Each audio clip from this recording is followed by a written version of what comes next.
Hello everyone, welcome back to another video. It's Seb here, and today we are going to be counting down my top 10 classic Doctor Who stories. Now, I've been meaning to do this video for a while, but I won't lie, my opinion changes every 10 seconds. By the end of this video, I may not even agree with the list I'm about to present to you, so just take that with a pinch of salt. Also, my list is probably going to be quite controversial, so you won't be seeing the main classic loved stories necessarily. But I will tell you now, I'm going to give you some honourable mentions because I know I'm going to get lots of hate. I love Genesis of the Daleks. I love Caves of Androzani. I'm trying to think of some more that I haven't included. There are so many stories I love. I love every classic in their own way. But these are just my personal top 10. So let's kick off with number 10. Robot. Tom Baker's first story. Yes, that was an awful impression. I love Robot because, excuse the light, I'm sorry about the lighting, by the way. So Robot, it's a brilliant start to this era. I love everything about it. The K1 robot is obviously a standout. It's one of the most iconic villains, in my opinion, and Tom Baker is just great in it. He's giving it his all. I think the story is just a very, very fun romp, and I can put it on anytime I like. It's just awesome. So for that, Robot definitely deserves a spot on my list. Number 9, we're moving into the 60s. The War Machines. Now, this story is way ahead of its time. It was originally going to be called The Computers, I think, and now you'll just think, okay, that's a bit of a bland title, but at the time that would have been quite the title. I love the War Machines. Hartnell is very good in this. That cliffhanger to part 3 where he's got his, he's holding his lapels as the War Machines come towards him. So iconic. It's got the BT Tower in, which I love as a building anyway, and a bit of architecture. So it's just classic Hartnell for me, and it's way ahead of its time, so very enjoyable. At number 8 now, back into the 70s, this time it's with Pertwee, The Damons. Oh, this story is just, this to me is Doctor Who and the Pertwee era as a whole. The location work on this story is by far the best ever. It's so cool. I've been to the village and it's just very good. The Master is as A-game in this. Azul and Bok, the villains are just really clever, really cleverly done. It's got a unit in, which I'm a sucker for units, so yeah. And Pertwee is just awesome in this, and I think the side cast are cool. I think it's 6 or 7 parts, but it literally feels like 2 or 3. So at number 10, 9, 8, 7. The Enemy of the World. Now this story is really, really good in my opinion. It's the only Troughton on this list even, and I love it. My dad isn't a fan of this one, surprisingly, because he's a big Bond fan as well. I'm a big Bond fan, and this is basically the closest you're ever going to get to a Bond movie in Doctor Who. It's so clever. It's a bit wacky in places, but it's just damn cool, isn't it? Jamie and Victoria, I love them. I think Victoria is very underrated. And the cover art is just amazing. I know that doesn't add anything to the story, but it just is. And the ending is cool. Everything about it is just so clever, and I love it for that.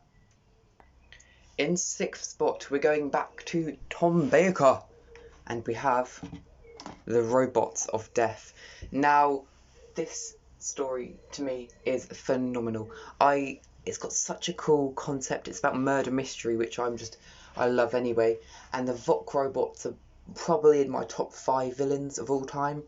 They're creepy. They're designed as like Edwardian people. Really clever. I think Leela is great in this, especially because she is one of my favourite companions. And yeah, it's just so cool. The Sand Miner idea is great, and I'd love a sequel to this in New Who. Maybe not with Jodie, but it would still be quite cool. In number 5, we're moving into Pertwee again.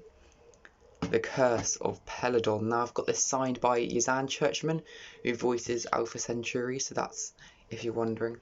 To me, this is so cool. I rewatched this one earlier in the year and I love it so much. Joe is great in it. I think the whole idea of Peladon as a thing, as a planet even, is great. The Ice Warriors work really well in this. The atmosphere is good. It's a bit dark in places, literally dark, but I think it adds to it, and it's just such a good story, and it doesn't get enough love. And I know this may be controversial as an opinion in my top 5 classic stories of all time, but it's great. So, Curse of Peladon. Number 4 now, we're getting very close into the top 3. The Keys of Marinus. So this was the first ever story in the 60s that I watched, and yeah, I don't know if it's because that is the reason why it's here, but it's always had such a big spot in my heart. Hartnell is just great. The Vords are great. Every part feels like well, it is. Every part is a different story, and it feels like a mini Key to Time. And I just think it's great, to be honest. And it's an enjoyable, fun episode. I mean, if you're looking for something to entertain you for 145 minutes, this is it. Trust me. It's really fun, and if you're a Hartnell fan, this is a must. So, number 3, The Horror of Fang Rock. So, this story, I could go on. I really could, but it's so claustrophobic and creepy and atmospheric, and the cover is brilliant. It goes a long way in my list. The Rutans element is so cool, and all the side cast, spoilers here, are killed. So it's like there is no stopping the writer. I think it's Terrence Dicks. Yeah, Terrence Dicks. You know, he really just goes full out on this story, and I don't blame him. And it makes for such an awesome tale. It's literally set in a lighthouse, and that is it. It's so awesome. So if you do not have that one on your shelf, I would recommend it. Number 2, I reviewed it last video. It's The Talons of Weng-Chiang. I'm sorry. This story, I mean, I'm not going to talk about it too much, but if you do want to hear my full thoughts, go press in this button, the little iCard. I should have it linked. If I don't, please remind me, because you know. So yeah, that's Talons of Weng-Chiang. If you want to hear why it's at number 2, then ding ding ding ding ding ding. Number 1. Now, everybody knows that Sylvester McCoy is my favourite Doctor, and we have not seen any Sylvester McCoy stories on this list. Actually, we've not seen any 80s story on this list.